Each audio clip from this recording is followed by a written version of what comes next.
Hallelujah, praise the Lord. கர்த்தருடைய நாமத்திற்கு கனமும் மகிமையும் உண்டாவதாக. புதிய நாளுக்குள் என்னை நடத்தும், புதிய கிருபையால் என்னை நிரப்பும்.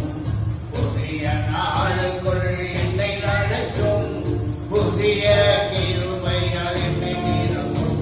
புது கிருபை சாரும் தேவா, புது பலனை தாரும் தேவா, புது கிருபை தாரும் தேவா, புது பலனை தாரும் தேவா. புதிய நாளுக்குள் என்னை நடத்தும், புதிய கிருபையால் என்னை நிரப்பும்.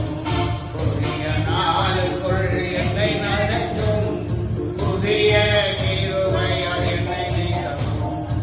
ஆரம்பமற்றவனாலோ முடிவு சம்பூர்ணமா, ஆரம்பமற்றவனாலோ முடிவு சம்பூர்ணமா.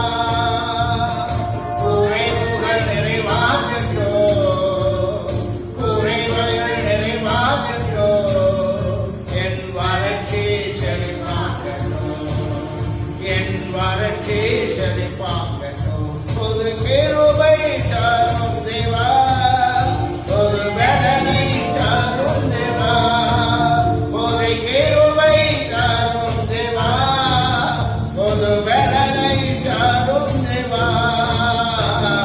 புதிய நாளுக்குள் என்னை நடத்தும், புதிய கிருபையால் என்னை நிரப்பும்.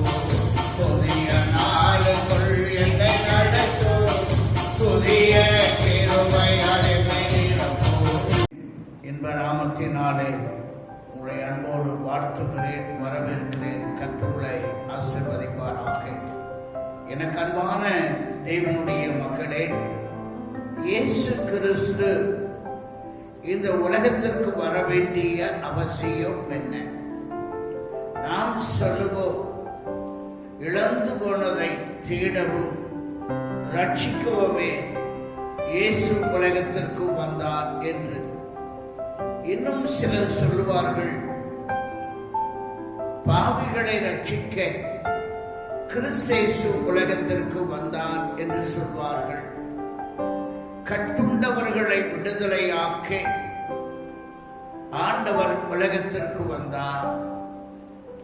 ரட்சிப்பை கொடுக்க இயேசு உலகத்திற்கு வந்தார். பாவத்தில் இருக்கிற மனு குலத்தை விடுவிக்க விடுதலை நாயகனாய் உலகத்திற்கு வந்தார் என்று சொல்வார்கள். ஆனால் நாம் இந்த வேளையிலே 3 காரியத்தை உங்கள் மத்தியிலே எதற்காக இயேசு வந்தார் என்பதை அறிவிக்க நான் விரும்புகிறேன். முதலாவதாக, ஒரு மனிதனாக உலகத்திலே வருவதற்கு ஒரு முன்மாதிரியான வாழ்க்கை வாழ வேண்டும். மனு குலம் அதை பின்பற்ற வேண்டும். அதனுடைய அடிச்சுவடுகளை ஒவ்வொரு மனிதனும் பின்பற்றி வாழ வேண்டும் என்ற நோக்கத்திற்காகவே இயேசு கிறிஸ்து உலகத்திற்கு வந்தார். 1 பேதுரு 2ஆம் அதிகாரம் 21ஆம் வசனத்திலே ஆண்டவர் அடிச்சுவடுகளை பின்பற்றி வர வேண்டும் என்ற நோக்கத்திற்காகவே ஆண்டவரும் இரட்சகருமாய் இயேசு கிறிஸ்து உலகத்திற்கு வர வேண்டிய ஒரு கட்டாய சூழ்நிலை ஏற்பட்டது. இரண்டாவதாக, இயேசு ஏன் உலகத்திற்கு வந்தார் என்று சொன்னால், சாத்தானுடைய எல்லா சதிகளிலிருந்தும் ஜெயம் பெற்று அவனுடைய தந்திரங்களை முறியடிக்க வேண்டும். சாத்தானுடைய தந்திரங்களை, சாத்தானுடைய சோதனைகளை ஜெயிக்க வேண்டும். இன்றைக்கு உலகத்திலே நாம் சஞ்சரிக்கும் பொழுது சாத்தான் பல வழிகளிலே சோதனைகளை கொண்டு வருகிறார், பிரச்சனைகளை கொண்டு வருகிறார். இயேசு கிறிஸ்து உலகத்தில் இந்த சோதனைகளை சகித்தார். வனாந்தரத்திலே 40 நாட்கள் அவர் உபவாசமாய் இருந்தபோது பிசாசு கொண்டு வந்த தந்திரங்களையும் சோதனைகளையும் ஆண்டவர் ஜெயம் எடுத்தார். எனக்கு அன்பான தேவனுடைய மக்களே, நீங்களும் நானும் இவைகளை ஜெயிக்க வேண்டும் என்பதற்காகவே ஆண்டவர் இந்த உலகத்திற்கு வர வேண்டிய ஒரு சூழ்நிலை ஏற்பட்டது.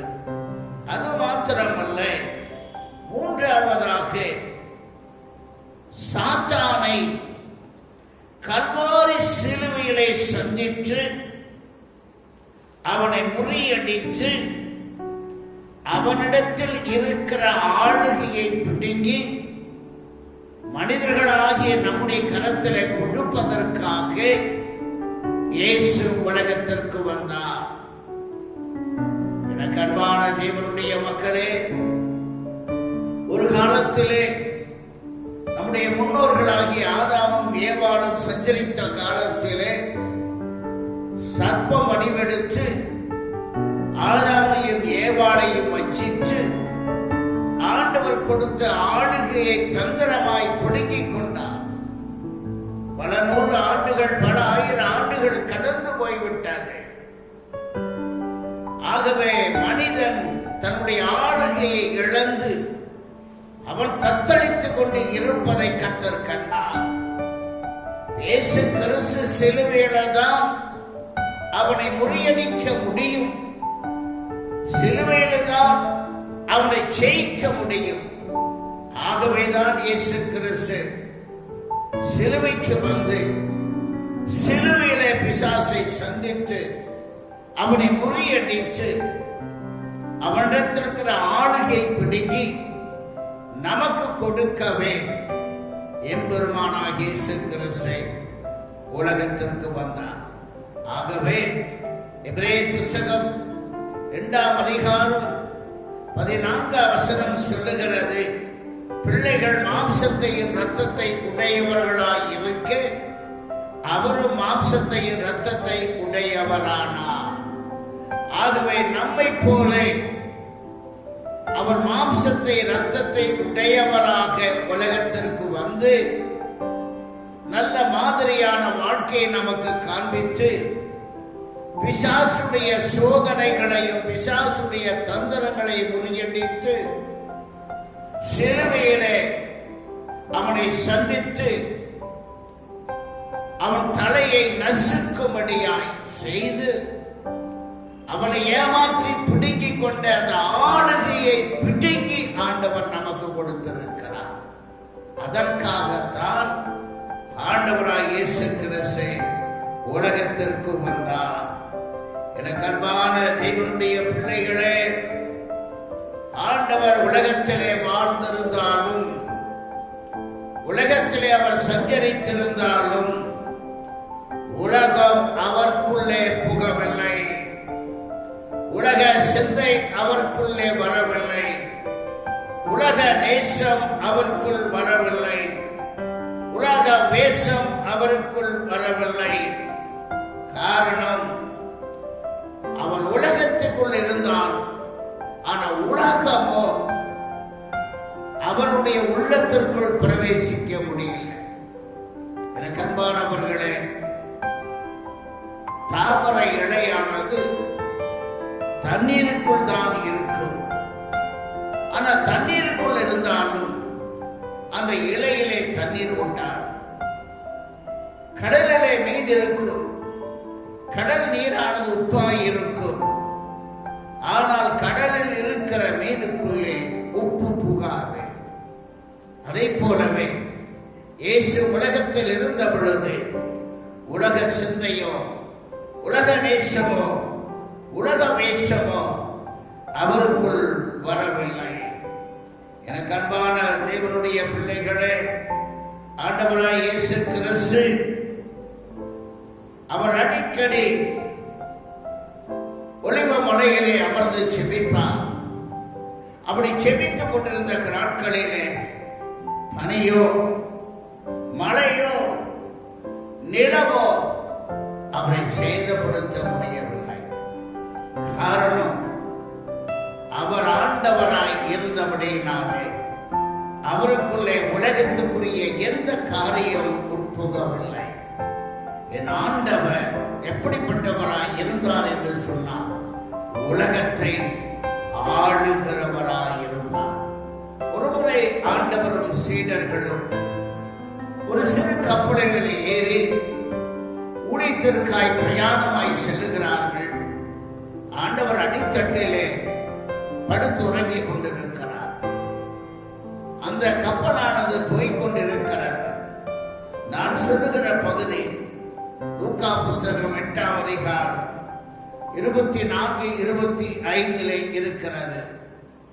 அப்படி போகும் பொழுது பயங்கரமான ஒரு சூறாவளி புயல் எழும்பிற்று. பயங்கரமாய் வீசுகிற காற்று வந்தது. கடல் கொந்தளித்தது. கடல் அலைகள் எழும்ப ஆரம்பித்தது. சீசர்கள் பயந்தார்கள், மறந்து போனார்கள். ஐயரே, எங்களை காப்பாற்றும், பயங்கரமான சிற்றலாய் இருக்கிறதே, பயங்கரமான புயலாய் இருக்கிறதே, நாங்கள் மடிந்து போகிறோமே என்று சொல்லி அபாய குரலை எழுப்பினார்கள். ஆண்டவர் எழுந்தார்.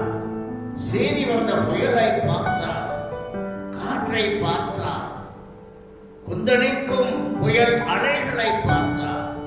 ஒரே வார்த்தை சொன்னார், இறையாதே, அமைதலாயிரு. அந்த ஒரு வார்த்தைக்கு இயற்கை கட்டுண்டது, இயற்கை கட்டுப்படுத்தப்பட்டது. அப்ப ஆண்டவர் உலகத்திலே சஞ்சரித்த காலத்திலே உலகத்தை ஆளுகை செய்தாரே தவிர உலகம் அவருக்குள் பிரவேசிக்கவில்லை. எனக்கு அன்பான தேவனுடைய மக்களே, இன்றைக்கு நீங்களும் நானும் எப்படி இருக்க வேண்டும் என்று சொன்னால், நமக்கு நல்ல ஒரு முன்மாதிரியான வாழ்க்கை வாழ்ந்து போன, நம்மை போல பாடு உள்ளவராய் சஞ்சரித்து வாழ்ந்து போன இயேசுவை நோக்கி பார்க்க வேண்டும். அவருடைய வாழ்க்கையை நோக்கி பார்க்க வேண்டும். அவர் ஏதோ ஒரு புதிதான காரியத்தை சொல்லவில்லை.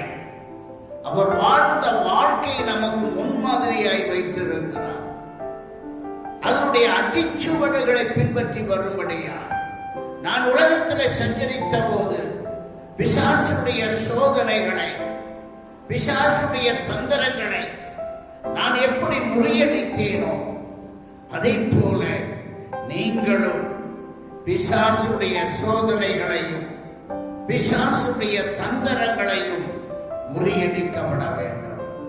பிசாசுடைய வாழ்க்கையிலே குறுக்கிடுவார், கெட்ட ஆலோசனைகளை கொடுப்பார், தவறான சிந்தைகளை கொண்டு வருவார், உலகம் உங்களுக்குள்ள பிரவேசிக்கும்படியாய் கிருபை செய்வார். ஆகவே இயேசு அவைகளுக்கு இடம் கொடுக்கவில்லை. அவர் கல்வாரி சிலுவையிலே அவனை சந்தித்தார், அவனை முறியடித்தார். அவனை ஏமாற்றி பிடுங்கிக் கொண்டு போன அந்த ஆளுமையை,